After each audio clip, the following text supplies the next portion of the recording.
Kedua, menghalangi atau tidak menggunakan harta untuk jalan yang benar.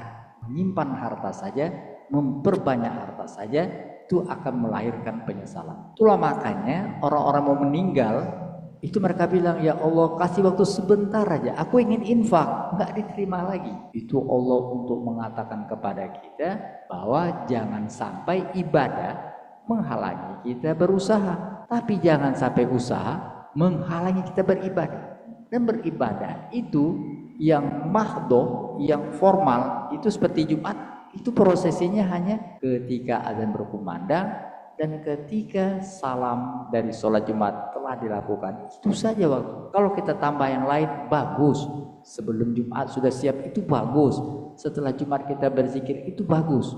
Tapi waktu tadi yang tidak boleh kita tinggalkan. Ketika azan berkumandang, sampailah ke masjid dan jangan keluar sebelum sholat selesai dilakukan. Orang-orang yang tidak amanah, itu akan mengalami tragedi yang sangat menyakitkan di akhirat nanti. Menyesal, kenapa aku berkhianat? Pengkhianatan itu sebenarnya tidak saja terjadi di akhirat. Orang yang dianggap pengkhianat itu akan tidak mendapat tempat di kalangan masyarakat. Karena itu Allah katakan jangan berkhianat, terutama mengkhianati Allah dan Rasul.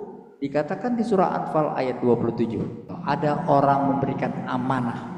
Amanah diberikan itu harus tadi dilaksanakan, dipenuhi. Mengkhianati amanah akan menimbulkan penyesalan yang tidak terperi saat berbangkit. Jangan khianati Allah, jangan khianati Rasul, jangan khianati amanah. Itu makanya ayat tentang amanah dikatakan bahwa ciri yang terakhir, salah satu ciri orang yang tadi mendapatkan surga Firdaus, dia memegang amanah. Dan kebiasaan buruk itu dikatakan dengan dakbi, kadakbi, seperti kebiasaan. Keadaan mereka seperti keadaan Fir'aun yang membiasakan suatu kebiasaan yang buruk, apa? Melecehkan kebenaran. Tapi kalau sudah kepepet, baru lagi.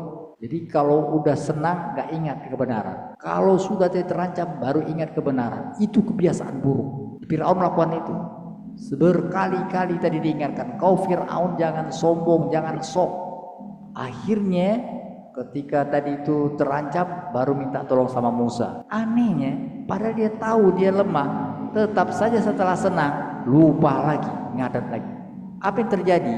Karena kebiasaan gitu, akhirnya dikira itu oke-oke saja. Pokoknya nanti kalau kita minta tolong, ditolong. Apa yang terjadi? Saat terakhir dia akan mati, minta tolong kata malaikat, nggak bisa lagi. Kebiasaan buruk. Jadi kalau lagi kepepet, baru tadi ingat kepada Allah. Itulah dia 3 hal yang apabila dilakukan, dan itu merupakan kebiasaan orang-orang kafir, itu akan berakhir dengan penyesalan. Oleh karena itu yang pertama, seperti pesan tadi, jadi diingatkan oleh Allah Subhanahu wa taala, hati-hati terhadap harta. Yang kedua, hati-hati terhadap amanah. Yang ketiga, jangan biasakan dilanggengkan kebiasaan buruk. Mudah-mudahan dapat kita hayati sehingga kita terhindar dari penyesalan yang sangat besar nanti.